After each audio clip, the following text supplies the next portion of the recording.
Salut les cadavres, bienvenue dans cette nouvelle vidéo. Aujourd'hui on va parler d'un projet sur lequel je bosse depuis,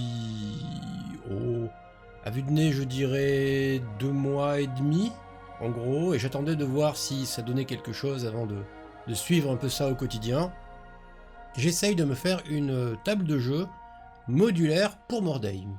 Il faut savoir que pour moi Mordheim c'est un jeu d'enfance fantasmé, c'est-à-dire que j'ai jamais pu y jouer parce que mes amis ne jouaient pas à Mordheim, ils jouaient à Warhammer Fantasy Battle, on n'a jamais dérivé là-dessus, et 2, quand on regardait les gens qui jouaient à Mordheim, on était fasciné par les tables de jeu qu'ils avaient parce qu'elles étaient extrêmement chargées, détaillées et complexes, et le fait est que aucun de nous, on était jeunes à l'époque, aucun de nous n'avait ni la place ni le talent pour arriver à faire une table nécessaire et suffisamment complexe pour jouer à Mordheim.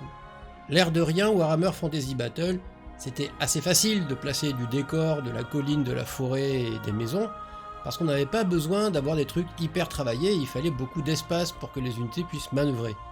Du coup, rien ne nous poussait à avoir des décors aussi fouillés et travaillés que ceux d'une table Mordheim. Et maintenant que je suis de retour dans le hobby, que j'ai plus de temps et que j'ai des connaissances et de l'expérience, je dois bien avouer que ça fait un petit moment que ça me travaille d'avoir une table de jeu agréable, construite, détaillée, intéressante, vivante, immersive, ce genre de délire là. Et le premier penchant qu'on a quand on pense Mordheim finalement, c'est quelque part d'acheter une espèce de planche géante pour coller les trucs une fois pour toutes et aller dans les petits détails de la vie quotidienne d'un village et rendre tout ça réaliste.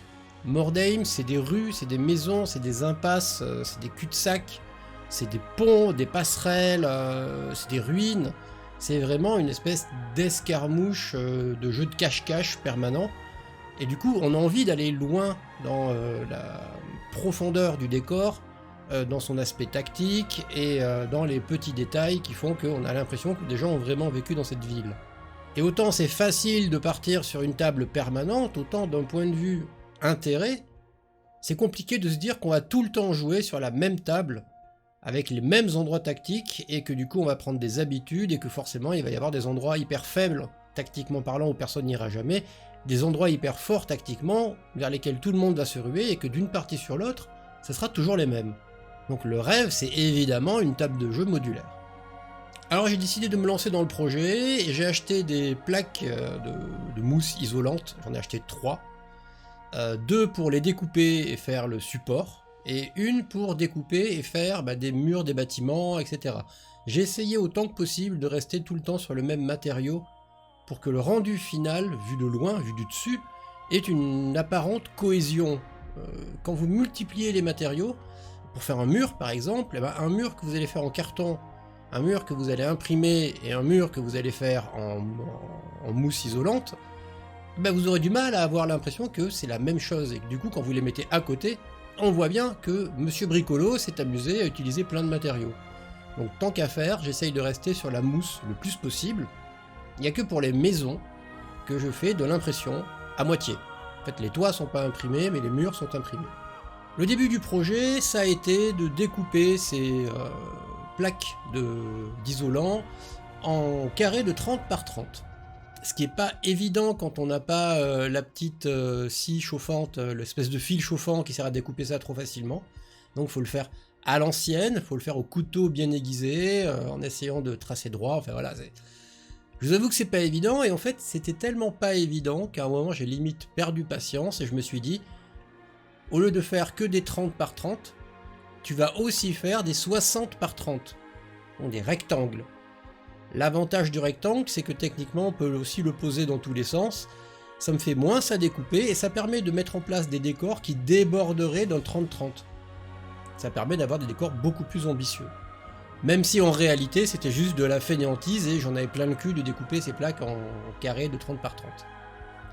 Ça c'était l'aspect facile. Ce qui m'a beaucoup aidé dans le travail qui a suivi, ça a été les rouleaux vendus par Green Stuff World pour texturer la matière, toutes sortes de matières. Alors celle-ci, c'est pas qu'elle s'y prête pas, c'est qu'en fait, elle a une sorte de revêtement de surface qui rend tout ça un peu plus solide en fait, Je pense que c'est chauffé, et donc du coup ça forme une espèce de croûte. Et c'est compliqué d'arriver à imprimer quelque chose sur cette croûte. Il faudrait l'enlever. Le problème, c'est que j'ai pas de quoi l'enlever de manière plane sur une immense surface. Je peux l'enlever par endroits, de manière très localisée, au couteau, au cutter, etc. Mais décaper toute une plaque de 30 par 30 et obtenir quelque chose de plat, j'ai pas ce qu'il faut. J'ai pas le fil chauffant. En plus, vous imaginez, le fil chauffant, il faudrait 30 cm de longueur, une sorte de grosse rigidité, il faudrait maîtriser la chaleur, bref, j'ai pas. Donc j'ai essayé de texturer cette surface un peu résistante, c'est ce qui explique que le côté pavé, c'est pas toujours bien imprimé partout, mais heureusement, vu que tout ça est rempli de décors, et que techniquement c'est une vieille ville, donc elle est usée, on peut imaginer que certains pavés, à force de l'usure, de la pluie et du passage des gens, tout ça se soit un petit peu aplati.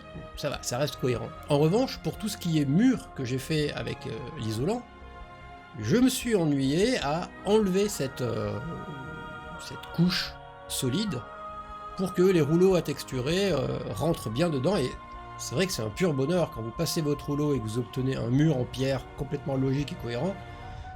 Ça fait envie, quoi. Ça fait littéralement envie, et ça ouvre à beaucoup de projets, ça ouvre à beaucoup de possibilités d'avoir potentiellement sous la main de quoi faire un escalier, de quoi faire une passerelle, de quoi faire un mur, de quoi faire des quais, par exemple. L'idée, évidemment, c'est que ces carrés de 30 par 30, on puisse les tourner dans tous les sens et qu'ils soient tout le temps viables. Ça implique deux limites qu'il faut que je me fixe à chaque fois. La première limite, c'est que rien de ce qui est sur la plaque de 30 par 30 ne doit dépasser de la plaque 30 par 30. Il faut forcément que le bord de la plaque soit le bord littéral de tous les décors qui sont dessus. Donc pas de toit qui dépasse, pas d'enseigne d'auberge qui dépasse, parce que si jamais je me colle deux plaques ensemble et qu'il y a deux choses qui dépassent, j'ai une certaine chance de taper dans un décor qui est sur la plaque d'à côté. Donc c'est vraiment me limiter géographiquement, physiquement, à ce cube de 30 par 30 et faire en sorte que rien n'en sorte. Ça fait deux fois sorte dans la même phrase, mais ça a du sens. La deuxième limite, c'est, autant que possible, éviter que les décors affleurent avec le bord. C'est-à-dire que si je mets une maison, il ne faut pas que la maison elle touche le bord, il faut qu'il y ait 1 cm, 1 cm et demi qui sépare du bord. C'est pour éviter que les différents décors sur chaque plaque entrent en contact et ne forment des endroits inaccessibles. C'est même pas des impasses en fait, c'est que les murs se touchant, la zone entière est quasiment inaccessible et du coup est hors jeu. Il faut vraiment que les plaques puissent être tournées à volonté et que rien de gênant ne soit créé par deux plaques qui se touchent. Que tout soit toujours jouable, qu'il y ait toujours des passages, même s'ils sont compliqués. Il y a par exemple certaines plaques où j'ai vraiment fait une séparation centrale importante qui fait qu'on ne peut pas aller de la gauche à la droite de la plaque. Si on veut passer de la partie gauche à la partie droite, il faut faire le tour par une autre plaque, par exemple. Si je commence à faire des décors qui affleurent avec le bord, et que ça rentre en contact avec cette immense séparation, je rends une moitié de table hermétique à la seconde. Du coup, ça fait que des troupes qui seraient à droite et des troupes qui seraient à gauche mettraient énormément de temps pour arriver à se croiser. C'est assez compliqué d'essayer d'imaginer tous les passages possibles pour les figurines. Et je vous cache pas que il n'est pas impossible qu'à certains moments j'ai fait des erreurs. Pour l'instant, je les ai pas vues. Tous les tests que j'ai fait de mise en place de plaques ont l'air de fonctionner. Il n'y en a qu'une qui échappe à cette règle de tournage dans tous les sens, c'est les quais. J'ai fait des quais avec un bateau qui a coulé, de l'eau, etc. Je trouve ça assez chouette. En revanche, forcément, le côté maritime du quai doit être en bord de table. Vous pouvez pas mettre les quais en plein milieu de la ville. Voilà, c'est un peu compliqué. On peut la tourner dans tous les sens, mais il faut forcément que ça soit un coin de table, soit un bord de table. C'est la seule exception que je me suis autorisé. Ensuite, Mordheim, c'est aussi un jeu qui se joue en hauteur. Et le souci, c'est que malheureusement, j'ai toujours un peu tendance à faire des décors ras du sol. J'ai du mal à faire du premier étage, deuxième étage. Et ce que j'ai fait en fait, c'est que j'ai choisi deux plaques qui vont contenir un bâtiment haut. Deux, parce que comme ça, on en met une dans un coin, une dans l'autre. ou les deux au centre, peu importe, mais du coup il y a deux endroits qui sont réellement en hauteur par rapport au reste. On verra si ça passe, hein.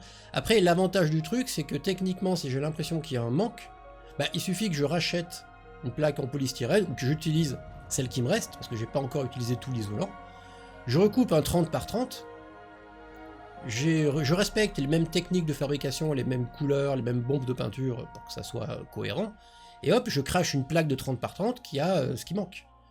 Et l'avantage aussi, c'est qu'à l'avenir, chaque fois que j'aurai le mood, l'envie, ou une bonne idée, bah je me taille une plaque de 30 par 30 et hop, j'en rajoute une. Pour l'instant, j'ai 16 plaques à faire. Ça fait, si vous faites le calcul, une table qui fait 4 plaques sur 4 plaques. Ça fait 1m20 par 1m20. Et si je mets que 3 plaques sur 3 plaques, ça fait 90 par 90. J'ai vu en faisant mes recherches qu'il y avait ces deux formats, ces deux dimensions de table-là qui étaient souvent abordées par les gens qui jouent à Mordheim et qui demandent quelle longueur doit faire ma table. Il y a du 90, il y a du 120, c'est des multiples de 30. Donc pour l'instant, je suis assez raccord avec mes plaques 30-30. Maintenant, la réalité du truc. C'est que les maisons imprimées en 3D, ça met longtemps à sortir. J'ai actuellement, sur une maison décomposée en 4 murs, j'ai 7 à 8 heures d'impression par mur. Plus 7 heures d'impression pour les 4 coins. Ça fait quand même 2 ou 3 jours réservés, parce que j'imprime pas la nuit, hein, les imprimantes sont dans ma chambre, donc j'imprime pas la nuit, mais ça fait quand même 2 ou 3 jours réservés pour cracher une maison. Et encore, le toit n'est pas fait. Le toit, il est scratch build complètement, mais j'ai la technique, c'est pas ça le souci. Faire les toits, c'est pas un problème. Mais imprimer plein de murs comme ça, alors j'ai fait actuellement 3 grandes maisons, 2 petites maisons, 2 tours avec un toit pointu et une tour avec un toit à créneau. Ben, ça prend du temps et là je souffle un peu. J'essaye de faire des constructions, de faire des murailles plus avec l'isolant, qui est plus rapide à sortir, hein, plus facile à manier, on fait quand même un petit peu ce qu'on veut, quand même sympa. Mais je pense que quand je serai un peu remis de cette impression à gogo, je ferai encore peut-être 2 maisons comme avant, donc 2 maisons imprimées, 8 heures par mur, etc. Histoire que visuellement, quand on regarde la table, on ait l'impression que c'est les mêmes maisons qui sont sur toutes les plaques, et que c'est vraiment une ville, et que c'est la même architecture. Je veux pas finir dans du tout isolant. Ça amène aussi un côté cheap que j'apprécie pas. Je veux du détail, et c'est plus dans l'impression que je vais trouver le détail que dans l'isolant. Ensuite, merci à lui, j'ai un ami qui m'a imprimé, avec son imprimante résine, des choses que moi je suis pas capable de faire en PLA. Il m'a fait tout un tas de petites pièces d'architecture à placer partout. Des têtes de lion, des rebords de balcons, des cadrans solaires, des fêtes de toit hyper détaillées, des astrolabes, des trucs de Sigmar, des plaques d'égout avec des comètes à 2 queues, des griffons, des marteaux, Voilà, j'en ai ras la gueule, j'en ai même certainement plus que j'en ai besoin, mais j'essaierai quand même de toutes les placer puisqu'on cherche du détail en fait. Et ça aide beaucoup, même sur l'isolant, ça aide beaucoup à transformer tout ça en bâtiment crédible en fait.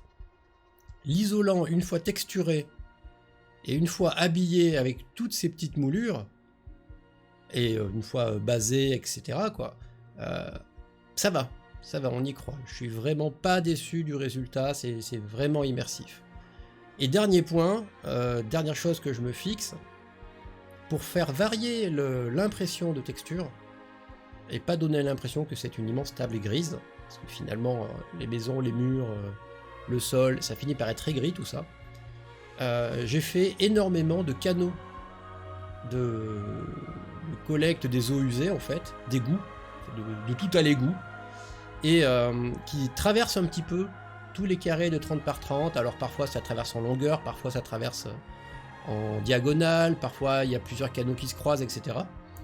Et j'utilise de la résine ultraviolette pour faire des traînées d'eau, comme s'il y avait vraiment de l'eau et qu'il y avait un peu un tout à l'égout qui mène à la mer, hein, mais un tout à l'égout. Et comme ça accroche la lumière, ça attire bien l'œil et ça casse le côté tout est gris et uniforme. Je maîtrise pas encore le vieillissement des rues. Je sais pas encore comment est-ce qu'on peut donner l'impression que la rue elle a vécu et qu'elle est sale. Les rares fois où j'ai essayé, ça donnait plus l'impression, tiens, le peintre a renversé son pot de peinture. Ça faisait pas crédible. J'ai pas la couleur, j'ai pas le truc pour faire ça et ça me ferait chier de gâcher la table en tentant des trucs que je maîtrise pas. Donc pour l'instant je fais pas. Si jamais entre temps je trouve la solution et voilà, je trouve un bon tuto à aller savoir, il sera toujours temps de vieillir certains coins de la table en mettant des trucs crasseux, etc. Pour l'instant je peux pas, donc je fais pas.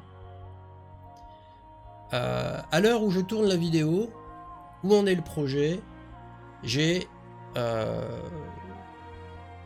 on va dire 8 plaques qui sont finies. Et 2 plaques, il me reste un truc ou deux à faire et elles sont finies. Donc j'ai à peu près 10 plaques prêtes. J'en ai une en cours, elle est à moitié faite, donc 11.